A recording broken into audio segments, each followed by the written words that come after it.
d'intérêt. L'amour n'a pas d'intérêt. Dieu n'a pas d'intérêt dans ta vie. Bien qu'il te fait le bien, il n'a pas d'intérêt que tu lui apportes un retour. Oh, Dieu t'a donné, il faut venir donner à Dieu parce que tu trouves le travail. Ça, c'est quel Dieu? Un enfant. Vous croyez qu'un père répond sur ton enfant? Parce que quand Dieu nous regarde, quand Dieu nous voit, il voit tous les enfants. Il a dit quelqu'un qui croit en Christ, il devient qui? Un enfant. Un enfant. Dieu dit un enfant. C'est ça. Donc, Dieu nous regarde comme des enfants. Pourquoi il ne nous regarde pas comme des enfants? Parce que quoi? On a toujours des erreurs de foi à commettre. Et qu'un enfant, on lui perce toujours. Quand cet enfant que je vois Christ, son père ou sa mère, ou moi, tel que je suis là, je peux faire le bien à cet enfant et retourner un retour. Non. Qu'est-ce que l'enfant va faire? Tu dois être un papa stupide. De faire le bien, demander à l'enfant par l'école et demain tu as fait le bien.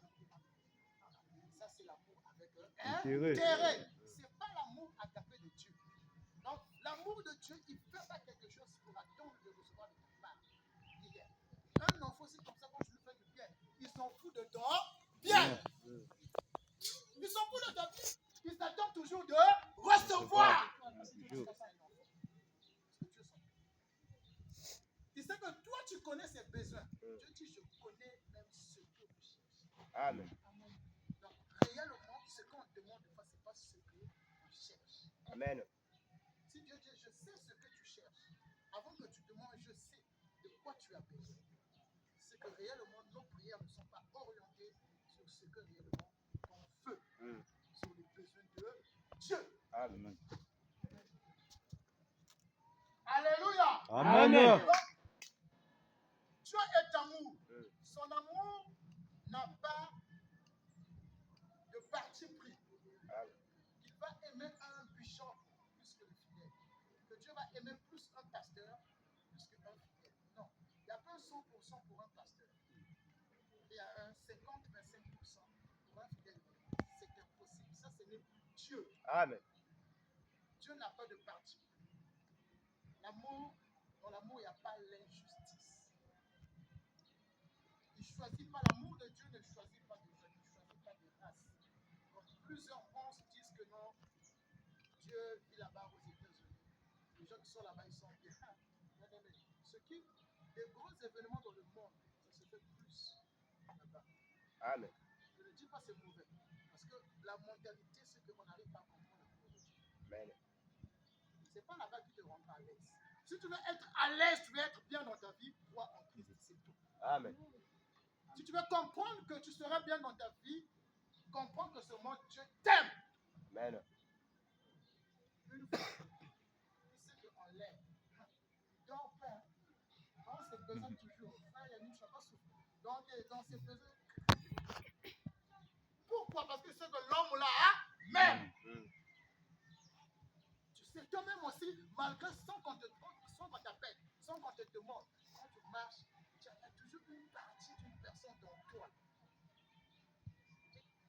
Quelque chose de différent. Alléluia. Amen. Naturellement, si on voit ça, Dieu te dit que je suis amour. Il y a pas un passage qui dit que Dieu venge. À lui la vengeance, à lui la rétribution, les gens comprennent c'est mal. Dieu venge contre ton mal. Alléluia. Amen. Dieu ne venge pas contre tes ennemis. Dieu venge contre ton mal. Amen. C'est quoi ton mal? C'est le péché. Dieu s'est mis en colère quand il a vu le péché dans la vie d'Adam. C'est ça qui donne l'accès à l'ennemi. C'est ça qui te rend esclave du diable. Il a dit non, c'est pas Adam, je venge contre cet homme-là, contre ce virus qui existe en lui. C'est ça qu'il a vengé. Il s'est mis en colère. Il a vengé quoi? La mort. Quand il voit des gens mourir, il dit je dois venger la mort. Un jour, il a dit la mort sera au marché. Je marcherai sur ça. Alléluia. Amen. Donc, il y a des choses qu'on doit comprendre pour vivre mieux. Savoir que Dieu t'aime, c'est t'attendre de vivre un miracle. Parce que tu t'attends toujours de recevoir quelque chose. Tu ne fais rien. tu reçois. Si tu marches toujours à faire quelque chose dans ta vie, que Dieu fasse, tu ne verras aussi rien. Amen. Ça peut se faire, tu crois que des fois c'est ce que tu fais, qu'il fasse à ce que ça arrive. Non. Sinon, les milliardaires, je répète encore, ne partira pas à l'hôpital. Ils vont aller déjà donner. Dieu veut qu'on aide les malades. Il construit les hôpitaux. Les tombes malades. Amen. Donc, aujourd'hui, on voit les hommes de Dieu, les serviteurs, changent la nature de Dieu, la forme de Dieu, et les églises n'ont plus l'image exacte de la révélation de Dieu. Dieu a vu des gens dans l'ignorance. La vie de gens commençait à l'accuser. La vie de gens commençait à l'inculper. Oh, mais Dieu là, pourquoi il permet ça? Il dit d'accord, je viens maintenant dans le temps. En tant que humain. Alléluia. Amen. Maintenant, je vais rentrer dans le temps en tant qu'humain par Jésus. Jésus, c'est l'amour de Dieu incarné dans son corps. Jésus vient dans le temps. Est-ce qu'on a vu Jésus accuser une personne? Est-ce qu'on a vu Jésus frapper? Jésus se mettre en colère? Jamais.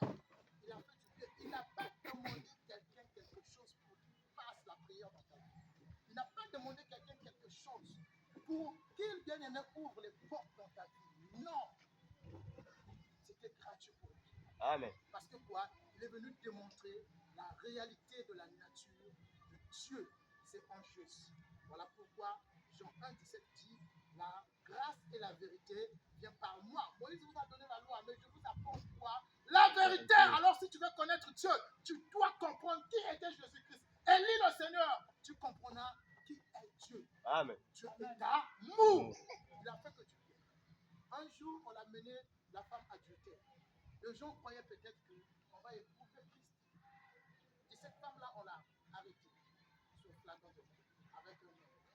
Mais la loi de Moïse nous dit on doit la. Regardez, donc, qui peut faire quelque chose de votre Jésus-Christ, elle s'est gagabao.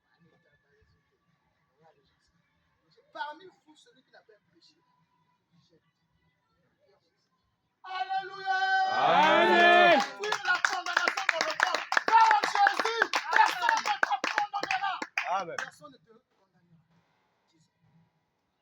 Et bien qu'il n'y a pas la condamnation à tous ceux-là qui croient en Christ, on va te dire que tu es condamné sur quelque chose. Bien aimé, le message de Christ libère. Jésus-Christ a dit, vous connaîtrez la vérité et la vérité vous rendra libre. Ce n'est pas la prière qui te rend libre. Amen. Ce n'est pas le collecte, c'est la vérité. C'est la parole de Dieu qui te rend libre dans ta vie. Amen.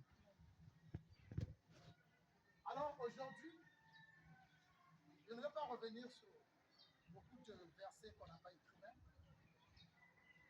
Avant de prendre le Nouveau Testament, j'aimerais aller dans le livre de Jérémie. L'amour de Dieu et ses actes. Dieu a parlé de son amour depuis l'Ancien Testament, pas seulement dans le Nouveau. Jérémie 31, verset 3. Lisons la parole du Seigneur. Nous rendons grâce à Dieu. Jérémie 31, verset 3. Le Seigneur parle. Ici, on l'appelait l'Éternel des armées. On parle par la bouche d'un prophète. On l'appelait Jérémie. De loin, l'Éternel se montre à toi. Je t'aime d'un amour éternel. Il dit de loin. Il dit, avant que tu existes. Alléluia. Amen. Il dit que avant que tu existes, de loin, l'Éternel se montre à toi. De loin, l'Éternel se montre à moi. C'est Jérémie qui parle. De loin, l'Éternel se montre à moi. Il parle ici au peuple d'Israël. Il témoigne. C'est-à-dire, le peuple d'Israël, c'est l'image actuelle de l'Église. Il dit, je t'aime d'un amour éternel. L'amour de Dieu n'est pas à moitié. Il t'aime aujourd'hui, demain il change. Il t'a fait bien aujourd'hui, comme Job pensait. L'Éternel m'a donné, l'Éternel a pris. Mais ce n'est pas Dieu qui a fait ça. Amen. Amen. Donc, Dieu ne te t'aimerait jamais à moitié. Il a dit, je t'aime éternellement. Pour l'éternité. Tu ne peux jamais aimer ta fille, ton fils à moitié. Amen. Qu'il commet ou pas, c'est ton enfant. rien ne va changer ton fils en toi. Malgré les actes ne changent pas ton fils ou ta fille. Mais tu n'aimes pas seulement l'acte qu'il a posé. Amen. Tu n'aimes pas les actes qu'on pose, mais Dieu nous aime. Amen. Amen. Amen. Donc, Dieu ne t'aime pas à moitié. Il ne t'aimera pas parce que tu dors. Il t'aime et t'aime. Pour le bon. Et les gens sont ignorants. Peut-être que Dieu ne t'aime pas. On ne te parle pas de l'amour de Dieu. On ne te parle pas comment Dieu t'aime. Une mère dans la maison, des fois, il pousse l'enfant à demander chez papa parce que ses papas aiment toujours son fils. Amen. Alléluia. Amen. On doit comprendre comment Dieu nous aime dans la vie. C'est ce que Dieu, ça fait réjouir Dieu quand il écoute ça. Amen. Parce que tu seras libre. Tu vas comprendre que tu n'es pas seul. Tu vas comprendre que non, tu ne peux jamais être abandonné. Quelqu'un qui t'aime, il t'abandonnerait jamais. Amen. Il viendra toujours aussi. L'amour, elle se manifeste toujours par le bien. Amen. Si tu réalises aujourd'hui que Dieu t'aime, attends-toi à ce que tu cherches dans ta vie. Amen. Amen. Sans condition. Attends-toi à recevoir ce que tu cherches, ce que tu désires, sans condition. Parce que Dieu t'aime. Et Dieu nous aime nous tous. Tu de loin. Il t'a aimé avant que tu viennes. Il a dit à Jérémie, j'étais connu avant que tu sois formé dans les seins de ta mère. Il dit, avant que tu viennes, j'étais connu. Avant que tu sois dans le sein de ta mère, moi j'étais connu. Dieu nous connaît avant que nous soyons ici. Amen. Tout ce qu'on traverse dans la vie, réalise seulement que Dieu connaît. Tu verras que ça va commencer à se fondre. Tu vas jouir de l'amour de Dieu. L'amour de Dieu, on jouit ça. Amen. Tout le monde peut connaître que non, Dieu m'aime. Il y a beaucoup de gens qui aiment, qui parlent bien de ce passage. Jean 3, 16. Ils parlent même ici, là. L'amour éternel, Romains 8, 26, 39. L'amour éternel, si Dieu est avec nous, qui sera contre nous. Mais on va toujours te dire, il y a des ennemis dans ta vie. Alléluia. Amen. Les gens disent que non, Dieu nous aime. Mais ils ne jouent pas l'amour de Dieu. Ils ne jouent pas l'amour de Dieu. Parce qu'il veut faire quelque chose qui plaît à Dieu. Jouir l'amour de Dieu, c'est attendre de recevoir quelque chose dans ta vie. Et je veux d'abord comprendre qu'est-ce qu'il a fait pour toi. Amen. Tu as tant aimé le monde qu'il a donné son Fils unique afin que quiconque croit en lui ne périsse point. La nulle la mort, mais qui est la vie éternelle. Voilà le destin, l'avenir des êtres humains. C'est la vie éternelle. Amen. Alléluia. Amen. C'est la vie éternelle.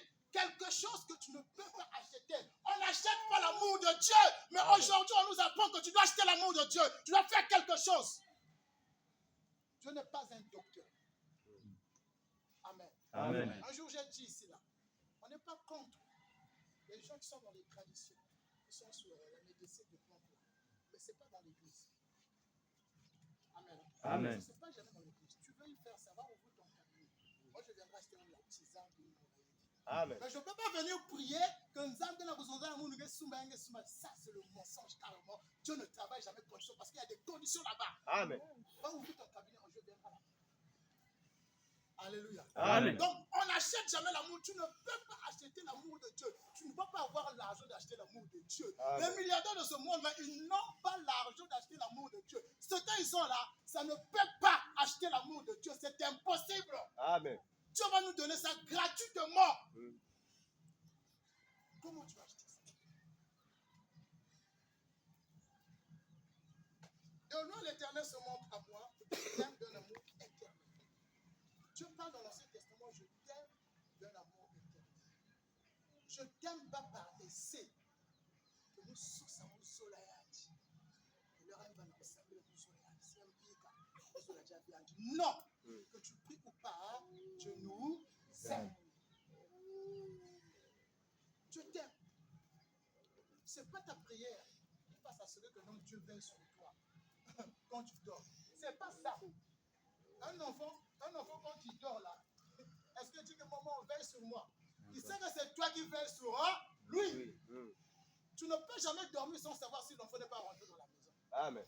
Donc, quand moi je marche, je sais que Dieu m'aime. Je suis dans la sûreté de la protection de Dieu. Je ne ferai rien que Dieu puisse me protéger.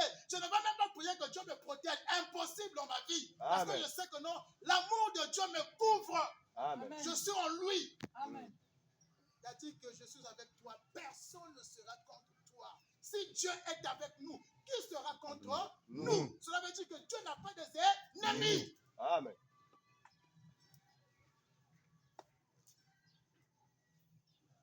Plus bas, il dit, c'est pourquoi je te conserve ma bonté.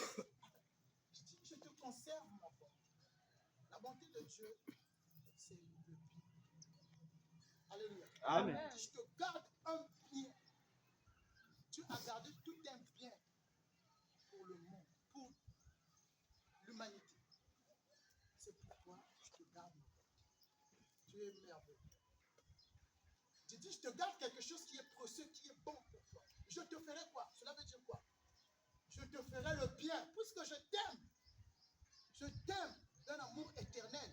Je te ferai le bien. Quelqu'un qui aime, il ne fait pas le bien à l'autre. Il fait que le bien. Tu fais des surprises. Quand tu aimes, c'est des surprises que tu vas faire. C'est des surprises. Voilà pourquoi Dieu dit que si je t'aime éternel, je te conseille, je te ferai le bien. Attends-toi de recevoir mon bien. Amen. Si tu essaies de comprendre que moi je t'aime, donc attends-toi de recevoir mon bien. Pas le mal, pas la souffrance, mais un bien qui viendra dans ta vie. Amen. Et tu vas jouir cette bien. Donc voilà l'amour de Dieu. Ce n'est pas quelque chose qui est illimité. Il n'y a rien qui peut illimiter l'amour de Dieu dans ta vie. Tu ne feras rien. Tout acte que tu feras que Dieu ne t'aime pas, que Dieu ne veut plus dans ta vie. On va te dire, cherche, avant que Dieu puisse venir, demande pardon. Après, je lave d'abord ton corps par le sang. C'est vraiment un problème dans la tête. Hein? Alléluia. Amen. Donc, toi, tu fais des trucs avant que Dieu puisse venir sur toi. Tu vas rendre quoi, Dieu? Amen. Non, avant que Dieu, tu dois descendre le Saint-Esprit. Dieu t'aime. Il t'a donné la vie complète. Je dis complète. Il n'y a rien qui te manque concernant la vie des choses de Dieu. Dieu est esprit. Et il peut que te donner sa vie de l'esprit. Donc tu peux te jouer aussi en esprit. Amen. Tu ne donneras jamais l'esprit, ça reste encore aussi, ça reste à la maison. Les gens laissent ça à la maison, tu appelles ça, viens. Ça vient vite. Amen. Alléluia. Amen. Donc Dieu nous aime éternellement. Pour le bon. Quand tu sais que quelqu'un t'aime, vous voyez, un fils d'un président, quand il marche, il est rassuré. Il n'y a rien que Amen. je sais que mon père, c'est le président.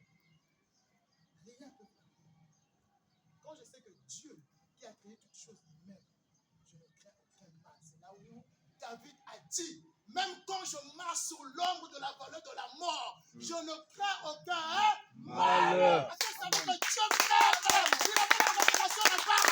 Amen. Mais quand tu ne sais pas, tu vas te trembler. Tu vas avoir peur. Tu vas avoir du doute.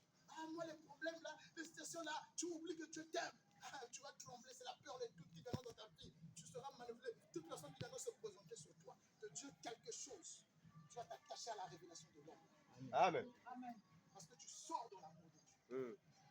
Tu vas t'attacher. Je vois ça, il faut faire ça. Ah, parce que dans ce temps-là, les gens tremblent, les gens ont peur. Hey, David a compris à moi, Dieu m'aime. Même si comment, je n'ai pas peur. Amen. Je ne crains aucun mal. Parce que quoi? Amen. Je ne crains aucun parce qu'il m'aime. Je n'ai pas peur parce qu'il m'aime. On ne doit pas nous apporter la peur. Les prédicateurs actuels apportent la peur dans la vie des enfants de Dieu.